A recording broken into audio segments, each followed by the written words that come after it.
Well, I'm back. Unit 8. We're done with Unit 7. Test day. I hope you guys did well on your test. I hope you're prepared. I hope you studied. I hope you kicked butt.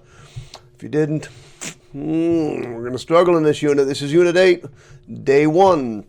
So what I'm going to ask you to do is, if this is the night after the test, I'm going to tell you where I want you to stop. I'll tell you in class where I want you to stop. I'm going to tell you where I want you to stop.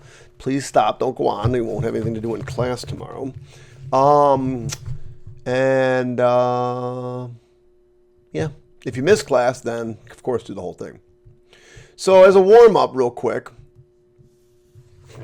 list an angle that's between 0 and 360, where sine is equal to -1.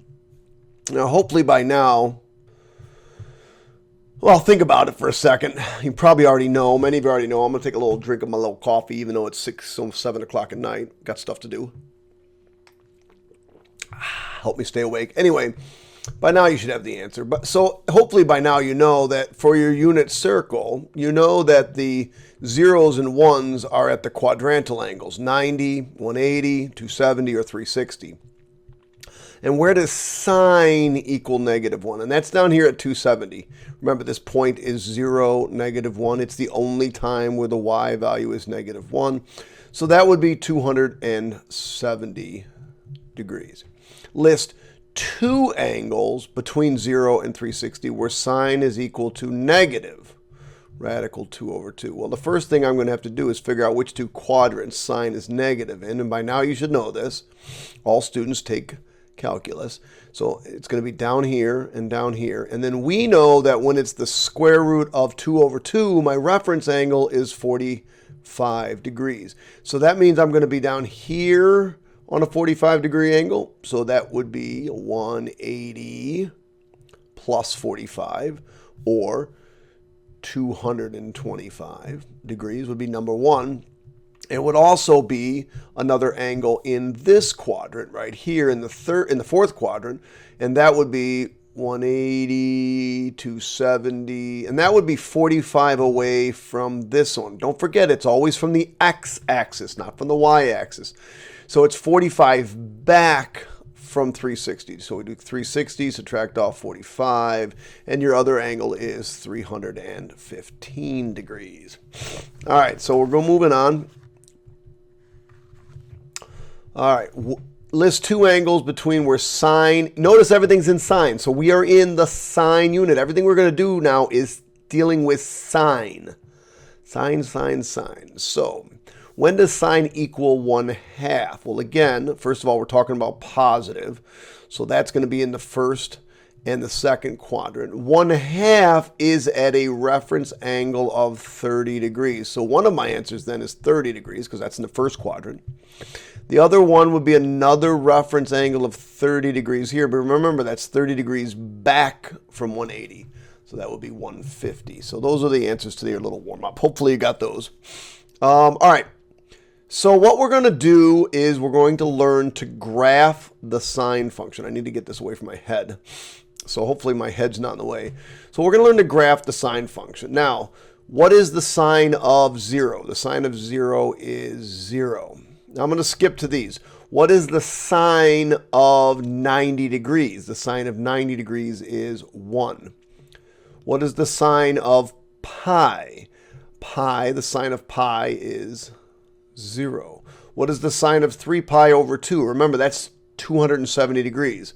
Remember, this is like 0, this is 90 degrees, this is 180 degrees, this is going to be 270 degrees. And that would be -1. And when I go all the way around or back at 360, which is really back at 0, we are back at 0. So when I plot those points, I plot the point 0, 0. I plot the point pi, 1. I plot the point, pi over 2, 1. Pi, 0. 3 pi over 2, -1. And 2 pi is there. But in order to get some accurate idea what's going on, I want to figure out what this is. Now remember, notice this, well, maybe hopefully you notice, it's got a denominator of 4, right? Denominator of 4, denominator of 4, denominator of 4, denominator of 4. These are all the reference angles that are 45 degrees. So in this case, it's 45 degrees. In the second quadrant, it's 135 degrees. I hope these numbers are starting to make sense. This would be 225, whatever. So the reference angle is 45 degrees. Well, that's the square root of 2 divided by 2, which in our calculator is 0.707. So that's 0.707. This is 0.707. Now we're entering the third quadrant, so now it becomes negative 0.707 and negative 0.707. Now that's, we're not going to be able, it's 707.1 if you really want it more accurate. But we don't really necessarily need it. That's what the square root of 2 divided by 2 is. So, let's see if we can graph that. So, pi over 4, 0.7. So that would be 0.5. Let's see if I break that up into 5s. Let's see, that's about 0.7 right there. Not quite halfway, a little less than halfway up. And then that one would also be 0.7. And this one down here would be about 0.7. And this one would be here about 0.7. So now you get an idea of what the sine curve looks like. It's going to go up. Now this is going to be very difficult for me to draw. And then you're going to round it. It shouldn't be a V. It should be a rounded edge. Then you're going to come down. And you're going to round it. And back up. And stop right there. Now, the sine curve is cyclical. It just keeps going and going and going. It's like a wave. Boom, zoom, zoom. It just keeps going up and down. So I can go forever and ever in that direction, or I can go forever and ever in that direction. Now, what is that direction? That's negative pi over 4. If you were going to look at that on a graph, negative pi over 4 would be right down here, right? Negative 45 degrees. Well, what isn't the sign negative in that quadrant?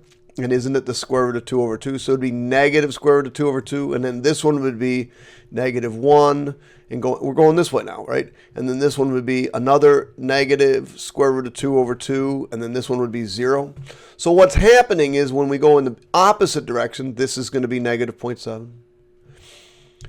Backwards 90 degrees is really at 270, so there's that, and then that. And you'll see then what we're doing is just going back. Damn. Every time I make a point, it thinks I'm... And I'll graph that direction. I'll graph that in a different color. We'll graph that in blue. So we'll come down. I don't know why I picked blue. The graphs axes are in blue. So I expect you to have this all done for me for tomorrow so we can get started right away. So that's the general shape of the sine curve. Now you're going to know the sine curve when it starts at the origin and it ends at 0, and it has 0 in the middle. So it's very symmetrical with respect to the y-axis. It's got symmetry with the y-axis, and it goes off forever and ever and ever in each direction. But the key is this one starts at the origin. In the middle, it's at the x-axis, and at the end, it's at 0. So if you had to talk about domain, remember, domain is how much did I go to the left, how much did I go to the right. Well, this, remember what I just said, is very cyclical. It goes forever and ever in either direction. So my domain would be negative infinity to positive infinity. And remember in class I said that sine never gets above 1. Sine itself will never get above 1. So the highest it goes is 1, and the lowest it goes is negative 1. But it does in fact hit those, so we have to use brackets. Negative 1 to positive 1. That would be the range. Now the questions below that you'll see is the next question says, is it a function? Now, in order to be a function, it must pass the vertical line test. Is there a place that you can draw a vertical line in and hit this thing more than once? No. So it is a function. Is it a one-to-one function? Does it pass the horizontal line test? Well, clearly not. I mean, if I draw that line in, I hit more than once. If I draw that line in, I hit more than once. So clearly it doesn't pass the vertical line test.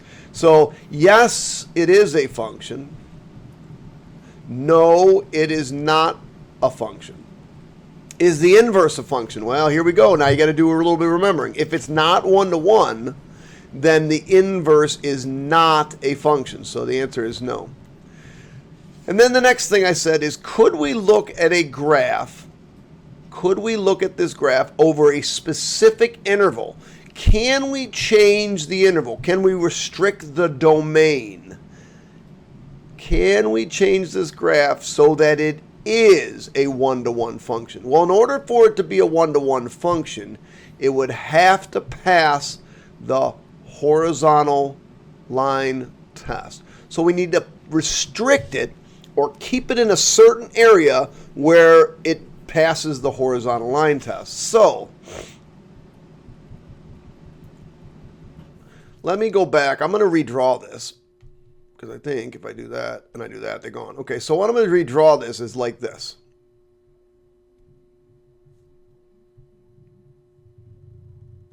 I'm going to redraw this in pieces. Every time I get to a hump, I'm going to change a piece. Change color, I mean.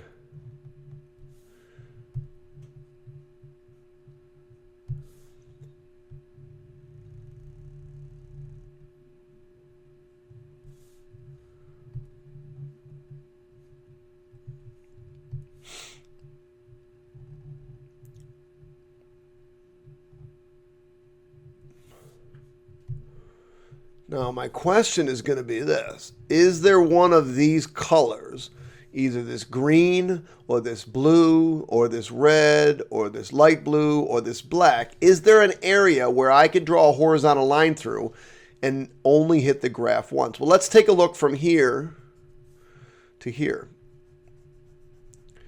Would it be one-to-one here to here? Yeah, because no matter where you put a vertical or horizontal line in, just if I just restrict it to this part of the domain, no matter where I put a horizontal line in, it would be one-to-one. But as soon as I turn this corner and started coming down, fails the horizontal line test. So you don't want to do that. Also, how about the red? Could I do it in just the red area? Sure, I could do it in just the red area right here. So that would be one-to-one as well in just the red area. And how about this light blue area? If I pick just the light blue area. Sure. So there are pockets where we can restrict it. Say, listen, you can only go from this spot to this spot, and then will it pass the vertical and horizontal line test? So what I'm going to do is I'm going to get rid of everything really except for the red. And I want you just to look at the red.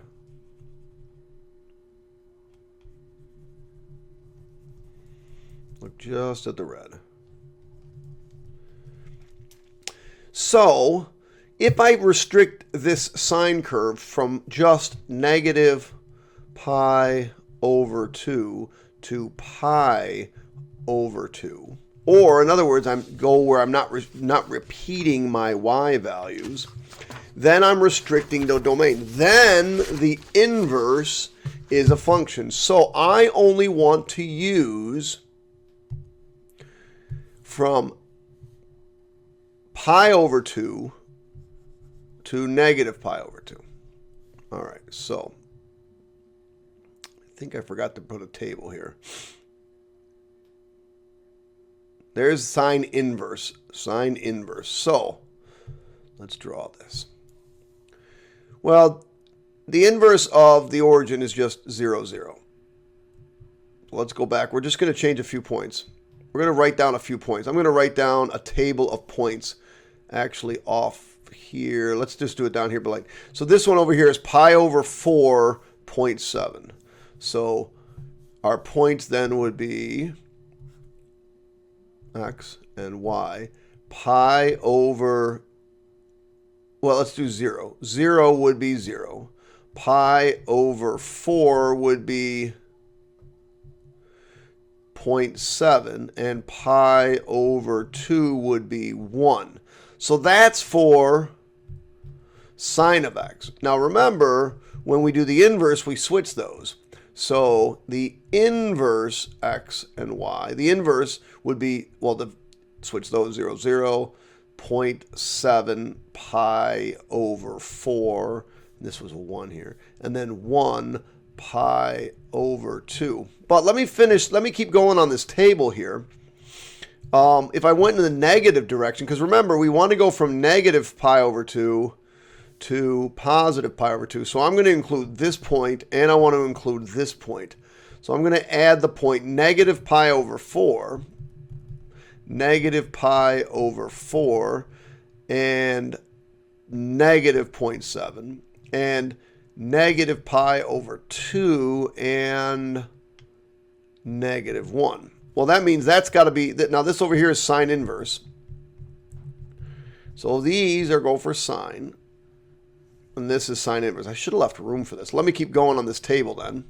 So if I switch these, remember, for an inverse, we have to switch the x and y. So I'd put negative 0.7 here, negative pi over 4, and negative 1, and negative pi over 2. So now I'm going to plot those points. I'm going to plot these inverse points. So 0, 0, 0.7 pi over 4, 1 pi over 2. Damn it. Darn it. 0, 0, negative 0.7 pi over 4, negative pi over 4, and negative 1, negative pi over 2. So here is what the inverse function looks like. And if I kept going with this, it would look like I would go up here, but then it would be, then it wouldn't be a function, would I? Would it? So let me look at this thing. If I restrict the domain, to just negative pi over 2 to pi over 2, it passes the vertical and the horizontal line test. So therefore the inverse is a function, and this is what the inverse would look like.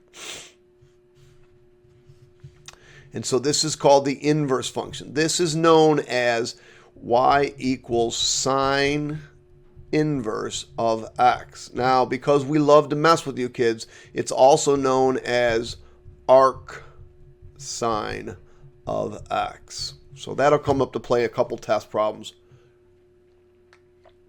You have to know these two things really mean the same thing. They're just different nomenclature or different names. So what's my domain here? Well, my domain is from negative 1 to 1 inclusive. And my range is from negative pi over 2 to pi over 2. And again, up here, if we wanted to make this a one-to-one function, we would restrict the domain here. Let me write this. If I wanted to do this, then the domain would have to be restricted to negative pi over 2 to pi over 2. And the range would have to be restricted to negative 1 to positive 1. So notice domain and range change. Domain and range change. And that's what we do with inverses, domain and range changes. And so I think the next part is the one thing I wanted to do.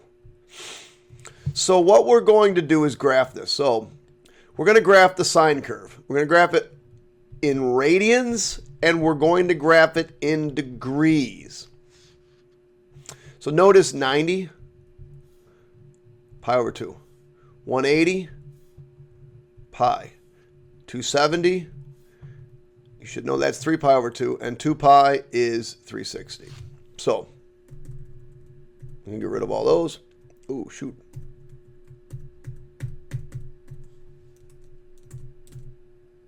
All right, so I'm not sure what happened. Oh, there's all my lines back. Good. So what we're going to do is graph this. Let me grab black. Let me grab thick black. So, sine of 0 is 0. Okay, sine of 0 is 0. The sine of 90 degrees is 1. The sine of pi over 2 is 1. The sine of 180 degrees, 0. 0.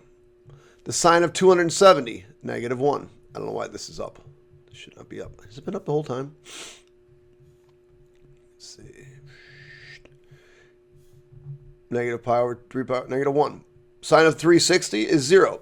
Sine of 2 pi is 0. So this graph, remember, it's got to have a curve. Got to cut down, come down, come down, Come down, come down, come down, curve. By the way, if you do this on a test, I will mark it wrong.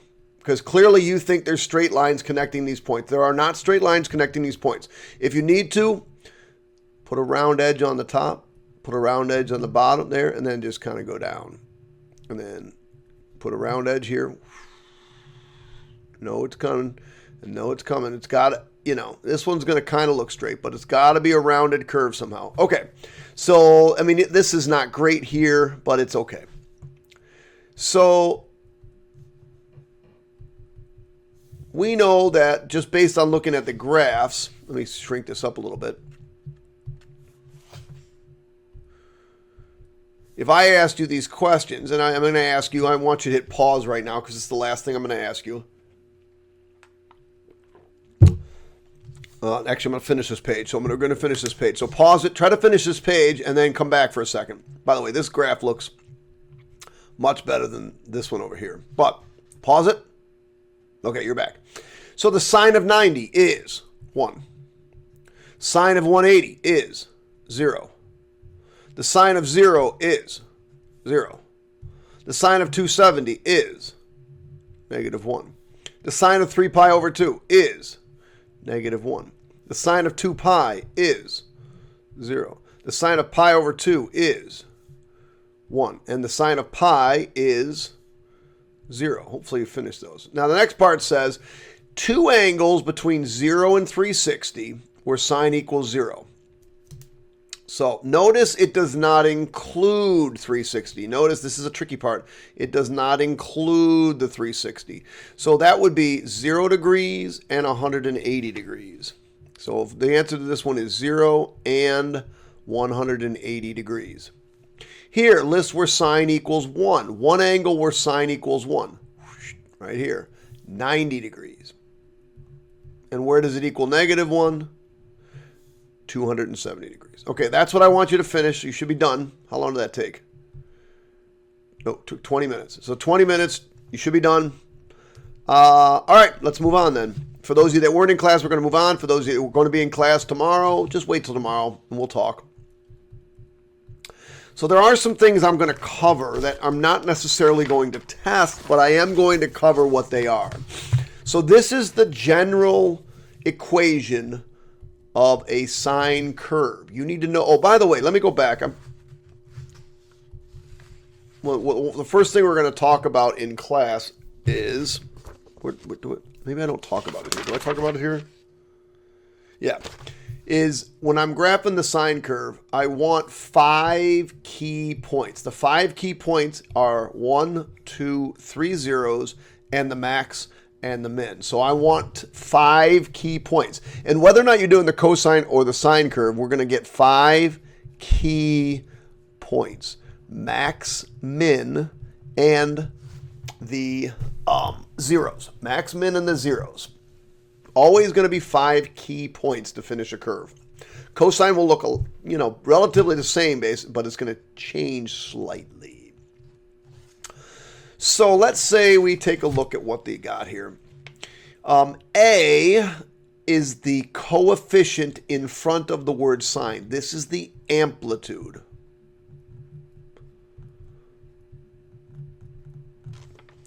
This represents the peaks and valleys, how high up we're going to go and how high down we're going to go. B is the frequency. A, I think, is the only one that actually makes any sense. This is the frequency. Now, what the frequency stands for is the number of complete sine curves in 2 pi. Now, why do I pick 2 pi, do you suppose? Because it's a full circle. It's a full circle, 360 degrees. So, if I go back over here and I look at my graph, I'm looking at this one because it's probably a little less cluttered. How many? Oh. Let's get that last piece out. All right. So how many complete sine curves, complete starts and ends at the same place? And you went through the max and you went through the min. How many complete sine curves? That's one complete sine curve. This represents one complete sine curve. Max, back to zero, min, back up. So you start and end at the same place, but you have to have gone through a max and a min. Well, the frequency here is 1. Well, doesn't that make sense? If I look at my drawing, or if I look at my equation is sine equals 1x. Well, 1 stands for one complete curve. Now, amplitude was how high up I went and how low I go. Well, how high did I go? Oh yeah, I went up as high as 1. How low did I go? Oh, I went down 1, which is really minus 1. Amplitude, by the way, will always be positive. Always, always, always positive. The negative is just a reflection. So in this case, it's the number of complete sine curves in 2 pi. C, which we're not going to cover too much. We're going to do some things with C, but we're not going to cover it. It's called a phase shift. That's what it's called. It's called a phase shift, and we're not going to do a lot with it, but I am going to teach it to you because I think it's important. And this is a transformation. It's a translation. I should say this is a horizontal translation, which means it's a translation left and right. And now, doesn't that kind of make sense? If there's something inside the parentheses, haven't we said all along it's going to shift it left or shift it right? But backwards. Don't forget, it's still backwards. We're doing the same rules as we've done before in all our other functions, but it's with sine. Now then, this should come as no surprise what this is. This is called the midline. The midline is a vertical translation. And that is how high up you went and how high down you went. Like, shifted up. Now let's go back and look at our regular cosine curve here. Probably going to have to use this one. All right. So what I mean by midline is this. Where is that line that the zeros are on? The zeros are always on the midline. There's where it starts. There's the midline. Where is my starting point? Well, in this case, there wasn't any number at the end here. There wasn't a +2 or a +1. So that means it's 0. And that is the line y equals 0. That's the midline. Midline, up amplitude, down amplitude. All right, let's keep going. It's going to make sense eventually. So in this case, my amplitude is 1. So we should know this is going to be 0, this is going to be 1, this is going to be 0, this is going to be -1, and this is going to be 0. That we already know. This is just a basic sine curve. The sine of 90 degrees is 1. The sine of 270 degrees is -1. The sine of 180 degrees is 0, and so forth. But now I have an amplitude of 2, which is a dilation.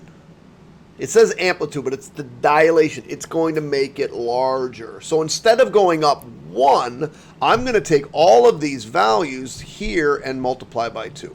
So now I'm going up 2. Multiply by 2, I still get 0. I'm going up to 2, still 0. I'm going down to -2, and this is still 0.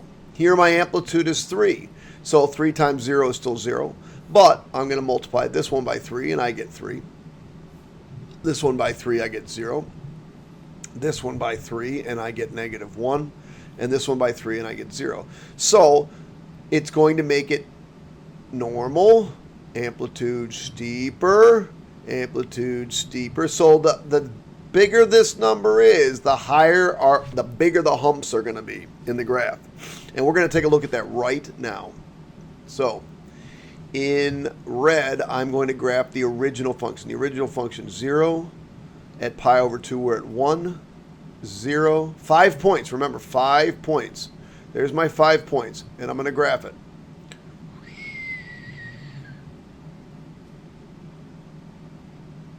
Now I'm going to continue that pattern down. So here I'd be at negative pi over 2. Oops. Negative pi over 2. 5 key points. So that's with an amplitude of 1. This is y equals sine of x. Amplitude equals 1. Now I'm going to graph it sine of 2. Well, it's still 0 over 0, but pi over 2, it's now at 2. Still 0 over 0. Now I'm at negative 2 and back to 0. So the zeros aren't changing. They are where they are. The amplitude just makes the peaks and valleys larger. And you see a lot of this stuff in electronics and really specific electronic devices. And let me get one more. Let's go green. And I'm just going to go to the right side. So we'll go up to 3. Let's assume that's 3. This looks more like a 3. And back to zeros. So now at 3, I'm going to go really steep, back to 0, back down, and I don't know what just happened to my hand there, and back here. And of course, these would go opposite direction here. Boom. All right, hopefully your drawings are better than that. So amplitude is the height of the graph from the midline. Now I say from the midline because we're going to take this whole thing and shift it up, shift it down. Eventually we're going to shift it left and right a little bit, but that's much trickier. So my formula for the height of this thing will be max minus min. And we should take the absolute value of that, and then we'll divide by 2. So my max here is 3. My min here is negative 3. So I go 3 minus negative 3 divided by 2, and I get 3. So that would be my height. It's really just the height. It's just the amplitude. So let's take a look at some more of these. I don't really use this formula that much. It's not that important. All right, so let's go to normal. Normal would be here, here. Remember, five points. Here, and here, and here. There's would be my 5 points. But now my amplitude is not 1, but a half. So I don't want to go up to 1. I only want to go up to a half. So at these max points and at this min point, I'm only going to go a half. And you'll notice it's a much shallower graph. Ooh, wait a second. We got a lot going on here. We have now introduced the negative. Now, the negative is a reflection. So let's do the normal one. The normal curve would look like this.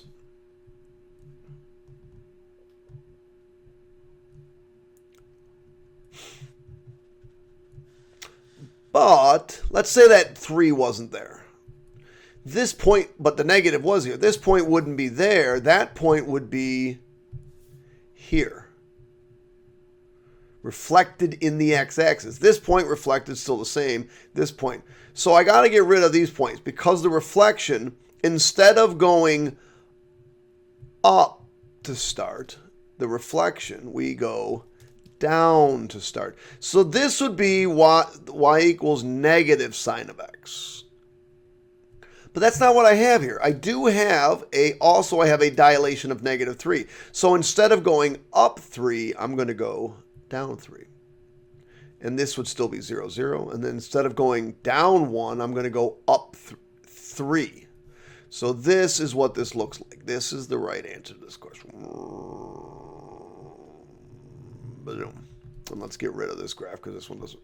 This was an old one. Doesn't make sense. So that's that. So the negative just means that we're going to reflect. So the sine curve, generally, you're going to start at the origin and go up and down. But when we have a reflection, we're going to start here and go down, then up. Oops. Down, then up. All right. Let's keep going. Ooh, we got a little bit more work. So my amplitude is 1. Let me do a different color. My amplitude is 1. I now have a frequency. Now, remember what this means. In 2 pi, we will have two full sine curves. Another way to say this is in pi, we will have one full curve. So instead of it taking 2 pi to go to the max, to the min, and back to the middle, instead of this taking 2 pi, it now takes half as much, because I can finish 2 curves in 2 pi. Now that means my frequency is 2. All right, so now period. Period is defined as the time in which it takes. Why do I have mine? That look different to mine. Oh, I moved that off to the side on my notes here. That's weird. My notes look there. Period. Let me tell you the formula for period first. Period is defined as 2 pi divided by b. Now, when b is 1, it's just 2 pi. The period is pi. Oh, I should probably give you the definition of period. Period. Period is the let's say time, for lack of a better word. Time it takes to complete one full sine curve. Well, I just said a couple seconds ago, if we can finish in 2 pi, we finish 2 curves, because that's what 2 means. Then in pi, we finish 1 full curve. So my period is just pi. And I can get that by just doing this. It's always 2 pi divided by whatever this number is in front of the x, the frequency number, 2. And that's just pi. So in pi, I will finish 1 full curve. Now, as far as scale goes, as far as your scale, see, because most of the time you're going to be given a graph like this where the scale is not put on there, and you're not going to code 1, 2, 3, 4. We don't do that anymore. We're not babies anymore. We're doing some curves. We got to do, and we're going to do everything. We're going to graph always in radians. We're going to graph in radians. Yes, it's the one time we're absolutely going to be using radians. And for scale, I always want you to use the scale formula as the period divided by 4. And you'll see why in a second we divide by 4. So in this case, the period was pi. So this is just pi over 4. So that's what I want my scale to be. Now I can make every box pi over 4, or I can make every 2 boxes pi over 4. But that's my scale. That's where I'm going to put my tick mark. So I'm going to do every 2. Is pi over 4. That's my scale. Every 2 boxes pi over 4. Now let's see. Pi over 4 plus pi over 4. Now remember, pi over 4 is 45 degrees plus 45 degrees. That's 90 degrees, or pi over 2. Remember, this would be 2 pi over 4, which is pi over 2. You're going to get good at counting in radians. And then this would be 1 pi over 4, 2 pi over 4, 3 pi over 4, and finally pi. Now it's a 5-point curve. We're going to begin and end at 0. 0. 0. The middle will also be 0. And in between are the peaks and valleys. Well, what's my amplitude here? My amplitude is 1. So my scale here will be 1. So I'll just go up 1 and down 1. And so in between are my peaks and my valleys. So it should be just like this. This is what the graph is going to look like. Now I do want you to graph 2 full curves of this. So we'll go this way. Negative pi over 4. Negative pi over 2, negative 3 pi over 4, and negative 4 pi over 4, which is just negative. And then go here, back to 0, back to max, back to 0. Now somebody like, wait a second. The sine of pi over 4 is not 1. The sine, this is 40, remember this is 45 degrees. The sine of 45 degrees is not 1. But what you're forgetting is our equation is y equals sine of 2 2x. Not x, but 2x. So when I put this 45 degrees in here, remember I'm doing the y equals the sine of 2 times 45. Well, what is 2 times 45? 90. So this is really the sine of 90 degrees. And the sine of 90 degrees is 1. So when you have a frequency, it's going to stretch or skinny it or stretch it. Now, if I was to graph this over 2 pi, and you guys, if you're watching this, you can do this. I may do this in class or I may not. If I was to do this over 2 pi, just to kind of show you what I've got here, watch this. If I made, again, we have to use the same scale. If I use the scales pi over 4, 1 pi over 4, 2 pi over 4, which is pi over 2, 3 pi over 4, 4 pi over 4, which is pi, 5 pi over 4, 6 pi over 4, which is 3 pi over 2, 7 pi over 4, and 8 pi over 4, but 8 pi over 4 is just 2 pi. So if I was to graph that, beginning, but remember, it's going to finish a full curve in pi, so this would be the end. In the middle will be the middle. In the middle is also 0. So sine has 3 zeros, 0, 0, and 0. In the middle, it's a max. We'll go up to here and down to here. So this is what the first curve would look like. The first curve would look like. Now, do it again. 0, 0. In between is a max. In between is a min. And we go. So here would be my frequency of 2 full cycles in 2 pi. All right, if you don't get it just yet, we're almost done. We got a few more we can go through. I'm going to play around with this a little bit. That's why I'm asking you to get ahead a little bit in class. So let's see. So my amplitude here is 1, right? My amplitude here is 1. My B is 0.25, which is also a fourth. Now, wait a second. So what does that mean? That means in 2 pi, I will complete 1/4 of the sine curve.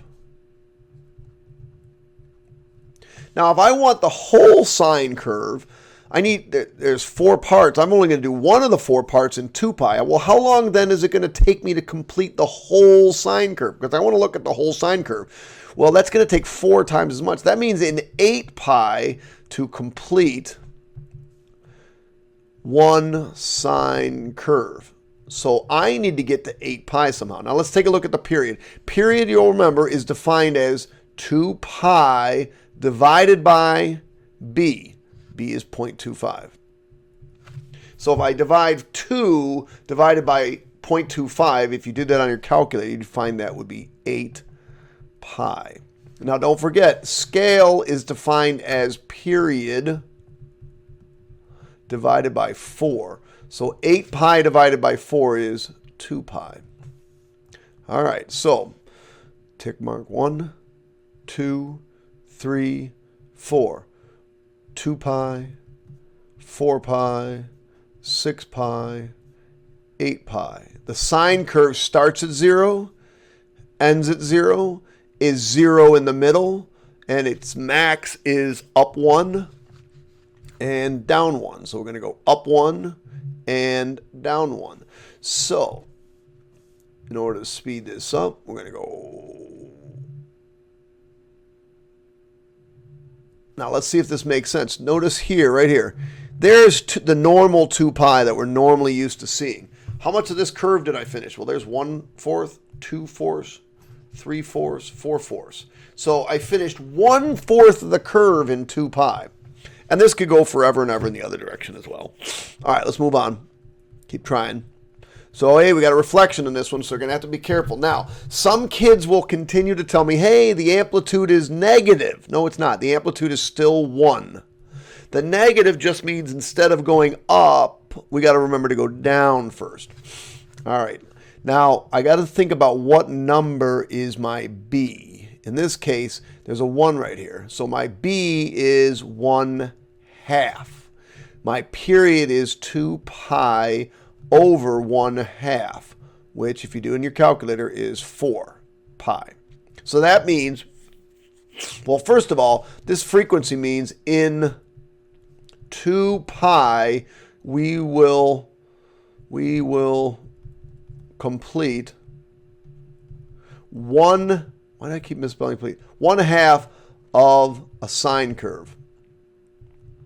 So if it takes 2 pi to finish half, wouldn't it take double as much, or 4 pi to complete the full sine curve? And don't forget, period is the time to complete